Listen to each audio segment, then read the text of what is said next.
Sup, world? Hey, look, it's Duriel, or was Duriel. Aether Lord?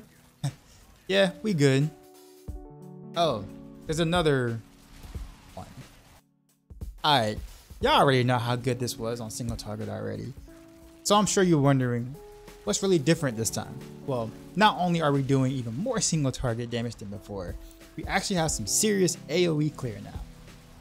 And not just with any AoE, but Shadow Imbuement, which is a popular imbuement that normally does not get much love in the endgame. We imbue our Reign of Arrows ultimate to mark every enemy with Shadow Imbuement, making them take more damage from my elemental attacks, as well as provide a much satisfying AoE explosions to help with clearing, something that's been lacking in previous setups. We also drop Starless Skies to have a better barrier uptime and to make sure that we can cast our Reign of Arrows just enough to keep up with the no witness legendary node permanently without any need to level a Necro for ultimate tempers. I can't remember when last time I've had this much fun playing Heartseeker. Thanks Crafty, you've inspired me to recook Heartseeker a bit and push it even further after watching your crazy off-meta shadow setups involving rapid fire. Let's get to the setup. Alright, so we're going to do things a little bit differently here. We're going to actually go off the guide versus what you see in game, just to switch some things up. I've done so many videos in the past couple of days, figure, change it up a little bit. So if you notice, there is 5 different setups instead of the 3 that was initially there. We had base setup, final setup, and dice try Heartseeker. We have the no traps and victimize. We'll talk about that in a minute. But let's go over the base setup real quick. Nothing really changed with base setup. Death Trap is still here. Dash is still in the build. This is more so of a, I don't really want to get rid of Dash quite yet. Not comfortable with that type ordeal setup here. And also has the Beast Fall boost, so you can easily track your energy because you might not have all the tempers you may need on the jury and things. So that's what the base setup is for. Paragon hasn't changed. Skills really haven't changed there for that either. We go to the final setup, and the final setup is actually geared more towards what you saw in the video. So we'll talk about this a bit more. So we come down here. We'll take a look at the Cowl. We have the Cowl and Nameless, of course. Tyraels Might, Pangorgers, of course. Then we have regular pair of pants here. Heartseeker Dex, Armor, Second Wind. Smoke grenade cooldown reduction. Actually, I kind of like having the chance to freeze here. I think that's actually kind of cooler, but you can do either one here. And the boots, Dex, max health, movement speed with Dark Shroud, and barrier generation. So barrier generation is actually pretty interesting because you don't really get to see the value until the barrier is actually up. So let's say that you have for example, your Second Wind passive here. Here we go. It doesn't really show up on the planner here. But let's say you have your Second Wind passive here. It says you have 30%. It doesn't take into account the 18% here that you have on your boots. So you can literally not reach or go to 100% and still get to 100% as long as you have the barrier generation thing. So pretty neat thing you can do. You can still do like Penitent Greaves. That's also still a really good option too if you really like to chill and things, not getting close to you, of course. The bow stuff is still the same. Dex max life. Crit damage or vulnerable damage doesn't really matter. Chance for Heartseeker projectiles, of course, and damage per Dark Shroud. You want to go with the Moonrise aspect here. And I think on the boost, I don't think I mentioned that. Frostbitten on the boost, right? Okay. Then, of course, Shard of Arathiel. Very important, obviously. Sword or dagger.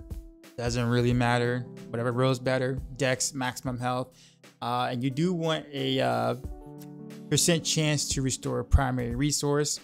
This is going to be one of the big 3 that I'm going to talk about in a minute. So I'll roll back to that in a second. And then, of course, you want conceited because we're going to have the barrier up all the time. Then we come to the ring. Dex, attack speed. And on one ring, you do want 3 energy on kill. That's really important. Then, of course, damage for Dark Shroud tempers. Innervation, of course. And Cold Clip is is for here. Next ring, same thing, dex maximum life, but you have attack speed here and damage per dark shroud, innovation again, of course. And we're going retribution. So we're doing retribution because we automatically get chance to stun from the pain gorgers. So we'll be able to proc that quite often, which will also be able to proc our trick attacks, I believe it is here, because we are able to, you know, well, stun them. So very nice to have. And of course the amulet, frigid finesse, malice, and unstable elixirs are practically your best three, but weapon mastery works. Percent dex works if you choose to go dex gems in your gear. And then of course you want adaptability here. It's important to keep your energy above 50%. Otherwise you're going to lose, well, a lot of damage on your amulet. Then of course for tempers you want damage per dark shroud and innovation, of course, for that. Then for gems, rubies and gear, diamonds, because, you know, no witness legendary node. So all the same stuff as you know before. And then we come back up here, so I do want to talk about it a little bit. I made sure to write it in the paragraph that it's important to have innovation tempers in all jewelry, 3 energy on kill on the ring, and 5% chance to restore resource on the weapon. Okay, so this is going to really be able to keep up our resources. But what you notice that's a little bit different than before is we don't have the ring of Starless Skies, and the reason for that being is we actually want to spend more energy so we can keep the barrier up permanently, and we can also get the ultimate to come off a cooldown a bit faster. So with Rain of Arrows now and having Shadow Imbuement in the build, we want to be able to cast it just enough to be able to keep our no witness legendary node up permanently, while also being able to keep up Shadow Imbuement on the mobs and getting that damage buff as often as you can without losing damage, right? So what's interesting about Shadow Imbuement is that you also have mixed Shadow Imbuement, which gives you a multiplier for literally just having shadow damage on the enemies. So it's a 12% multiplier, but it's actually bigger than that, believe it or not, because of Rain of Arrows middle passive here. So the prime Rain of Arrows passive, your imbuement skill effects applied by Rain of Arrows have a 30% increase potency. So it's actually a little bit more than that. And even your shadow explosions are doing more damage because it is more potent because, well, you know, that particular passive. So pretty cool to have. And that's pretty much it for the setup here. We're going to come down to the Paragon board. It is different than what it was before. The one thing you'll notice is that we do not keep the Eldritch Bounty Legendary node when we were playing with the Cold Imbuement on the tryhard setup. We dropped that. Why? Because we're doing shadow damage and our Heartseeker is cold, so we don't really get the benefit from it. So because, you know, Cold Clip is still bug, it's crappy. So what we did was we dropped that particular board and that legendary node, and we decided to go with 6 glyphs now instead of 5 to make up for, you know, for the damage that we lost for Eldritch Bounty. So this actually worked out really well, and I'm glad to have been able to put this together. But we have control, fluidity, devious, ambush, chip, and candy glyphs for this particular Paragon board. So, but let's go up to guys tryhard seeker here, and it's mostly the same thing except we have dex gems in the gear because we're going tryhard, and the skills passives are probably a little bit different in terms of the points are concerned, because again, just trying to squeak out as much DPS as I possibly can. But this is the setup I typically play on stream, so I always try to have it here so people know what I'm actually doing, because I get questions for that all the time. All the glyphs in the Paragon board is the exact same as the final setup here. One thing to mention here is that if you're still running out of resources for any reason on the final setup or the tryhard setup here, you can go for the elixir of resourcefulness. I tend to try to stay away from it just because you really don't want to reduce the cost of what you're doing, because again, that takes away from, you know, your barrier up time, that takes away from, you know, getting your ultimate off a cooldown as fast as possible. And it's just, if you can manage to not do it, do so, but if you have to use it, of course, go for it. And for anything else, you do have the Beast Fall boost just in case you just can't keep up any energy at all whatsoever. So this option is still there. Of course, like I said before, we have new variations, so differently color coded as well. The no traps Heartseeker. So a lot of people have asked me, he's like, yo, I hate traps. I don't like playing with traps at all, period. Can you do this without traps? And you can. We actually put this together, and specifically for those who don't like traps. So if you hate traps, this is for you. We actually went with Cold Imbuement here, so we can get back the Eldrit's Bounty Legendary node because we're losing a board anyway. So we have to figure some way out to make sure that we maximize our damage without traps. So there's no traps in the skill tree, no traps here. And yeah, so here's our board here. We go with Control, Fluidity, Canny, Eldrit's Bounty Legendary node, as you see, Devious, Exploit Weakness aside, and Chip. So this actually played out better than I thought I was going to. So if this is kind of your thing, you know, you don't really want to play with traps, go with this variation. You won't be disappointed. Just keep in mind, you won't be able to do as much damage as the other setups, but it's not bad. Like, it's not bad at all for most players. Then we come to the Victimize setup. So when I decided to revisit it back on stream, people were asking me, oh, is Victimize fixed? Is Victimize fixed now? And I'm like, no, it's not. I'm just cooking, you know, just coming back and, you know, retrying some things, see if there's anything we missed. And well, we didn't really miss anything. You know, it plays out just like you would expect to. Most multipliers still don't work, right? With Victimize. However, I was able to get it pretty close to the close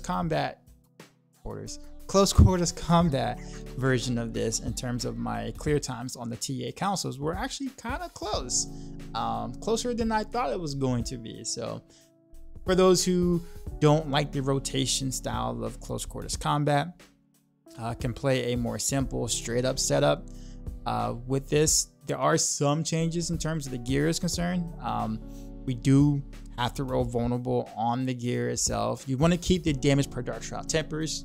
That doesn't change, but you do want to roll vulnerable on the gear itself. So on the bow, the sword, as well as the ring here. But upon doing so, it also means you don't get the same resource stuff that you were doing in the previous build. So we kind of have to put back on the Starless Skies to make sure you don't run out of energy or Beastfall boots. But we're trying not to lose too much damage here. So we threw back on the Starless Skies just for this particular setup. So yeah, and other than that, we designed the Paragon board here for Victimize. So we take as much vulnerable damage as we possibly can, and we try to fit in Control, Chip, Devious, Fluidity, Candy, and of course the Exploit glyphs. So we go with 6 glyphs here. So if you're interested in Victimize, you don't like close quarters combat, I get it. This setup will work pretty well for you. I played it myself, definitely works. Go that route. With that said, I'm going to go to the game to kind of show you our no witness uptime and also our energy uptime too as well. So let's jump into the game real quick for that.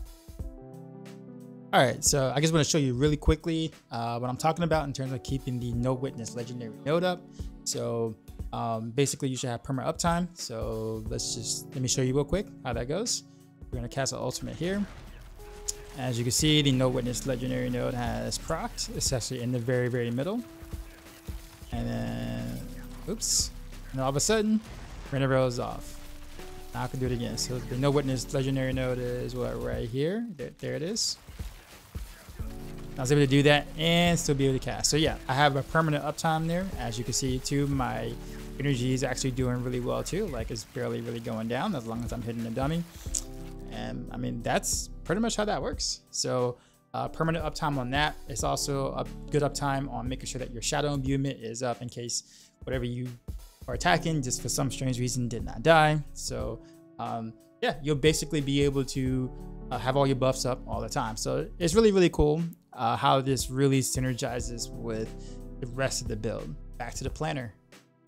take a look at the gameplay here for, you know, your rotations on how to get the most damage out of the build. You don't want to just fire the Heartseeker, because if you do so, you're not going to do much damage at all. I had a few people ask me about that on stream several different times. You do got to keep your damage buffs: close quarters combat, tricks of the trade, smoke grenade, cowl traps, no witness legendary node. Like, all of those buff your damage in some way, shape, or form. Shadow imbuement, right? So like, they all buff your damage in some way, shape, or form. And coming to the recommended stat thresholds, the one thing that kind of stands out the most is this here, the 1500% damage per dark shroud. I get questions about this all the time, but so like, I wrote this little thing here: gear value times 5, because I'm assuming you're gonna have 5 shadows, right? So and everything else is mostly self-explanatory, but here's what you kind of need for your frame breakpoints here, by the way. So you want to hit 11 on the bow if you can get it.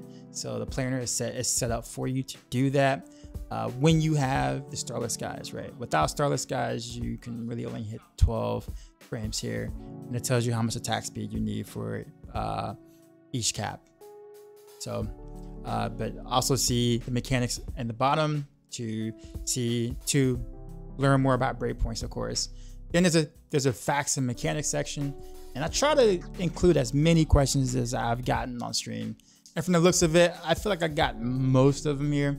Obviously, the number one question I get is, I'm losing my energy and I can't cast help, right? So bow or crossbow, critical strike damage or vulnerable damage, which is better? Eldritch Bounty Legend node, you know, since we're using cold clip. Wish elixirs, all those kind of things. Why royal diamonds is also a very popular question here too as well. So make sure you check out the facts section in case anything looks a little bit confusing for you. And of course, we have mechanics and the video guide. So I'm currently recording the most current video guide here. So this video guide will be, this video was, it had, you know, it had its time in the limelight. It's time to move on to something better. So yeah, this will be there, and that's all I got. So I keep saying that this is my last video, my last build guide. I said that on the other build guide, but I was really excited to share this with y'all because it was so much fun, man. Like, my favorite build has been rapid fire all the way up to this point. Heartseeker was a very close second, and now that we have all this AoE that we can do, and like and the shadow explosions, man, Heartseeker is definitely now my favorite build to play. So I was happy to share it with you all. Hope you guys are gonna have as much fun as I've had, you know, cooking this back up and doing some new things. And as always, till next time.